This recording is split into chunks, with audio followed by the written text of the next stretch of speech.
اعوذ باللہ من الشیطان الرجیم، بسم اللہ الرحمن الرحیم۔ معزز سامعین و ناظرین، آج الحمدللہ قرآن کریم کے ترجمہ و تفسیر کی 5ویں قسط ہے۔ اللہ تبارک و تعالیٰ سے دعا ہے اللہ تعالیٰ ہمارے لیے اس میں آسانیاں پیدا فرمائے۔ رب یسر ولا تعسر وتمم بالخیر۔ شروع کرتا ہوں اللہ تعالیٰ کے بابرکت نام کے ساتھ جو دلوں کے بھید خوب جانتا ہے۔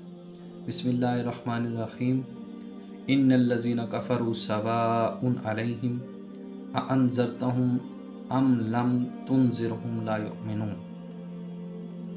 ختم اللہ علی قلوبہم وعلی سمعہم وعلی ابصارہم غشاوۃ ولہم عذاب عظیم۔ ومن الناس من یقول آمنا باللہ وبالیوم الآخر وما ہم بمؤمنین، جس کا ترجمہ ہے کافروں کو آپ کا ڈرانا یا نہ ڈرانا برابر ہے، یہ لوگ ایمان نہیں لائیں گے۔ اللہ تعالیٰ نے ان کے دلوں پر اور ان کے کانوں پر مہر لگا دی ہے اور ان کی آنکھوں پر پردہ ہے اور ان کے لیے بڑا عذاب ہے۔ بعض لوگ کہتے ہیں کہ ہم اللہ تعالیٰ پر اور قیامت کے دن پر ایمان رکھتے ہیں، لیکن در حقیقت وہ ایمان لانے والے نہیں۔ اللہ تعالیٰ فرماتا ہے کافروں کو آپ کا ڈرانا یا نہ ڈرانا برابر ہے، یہ لوگ ایمان نہیں لائیں گے۔ یہاں پر اللہ تعالیٰ ایسے گروہ کا تذکرہ فرماتا ہے جو صرف کافر ہی نہیں بلکہ ان کا کفر و عناد اس انتہا تک پہنچا ہوا ہے جس کے بعد ان سے خیر اور قبول اسلام کی توقع ہی نہیں کی جا سکتی۔ نبی کریم صلی اللہ علیہ وآلہ وسلم کی شدید خواہش تھی کہ سب مسلمان ہو جائیں، اور اسی حساب سے آپ صلی اللہ علیہ وآلہ وسلم کوشش بھی فرماتے تھے، لیکن اللہ تعالیٰ نے فرمایا کہ ایمان ان کے نصیب میں ہی نہیں۔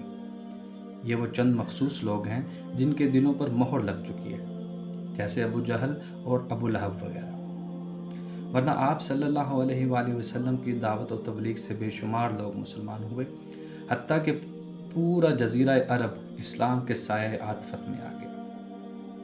اس کے بعد اللہ تعالیٰ فرماتا ہے اللہ تعالیٰ نے ان کے دلوں پر اور ان کے کانوں پر مہر کر دی ہے اور ان کی آنکھوں پر پردہ ہے، ان کے لیے بڑا عذاب ہے۔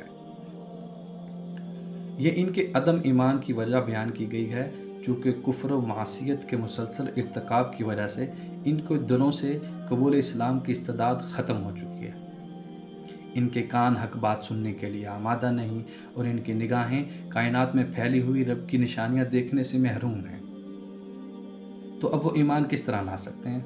ایمان تو انہی لوگوں کے حصے میں آتا ہے جو اللہ تعالیٰ کی دی ہوئی صلاحیتوں کا صحیح استعمال کرتے ہیں اور ان سے معرفت حاصل کرتے ہیں۔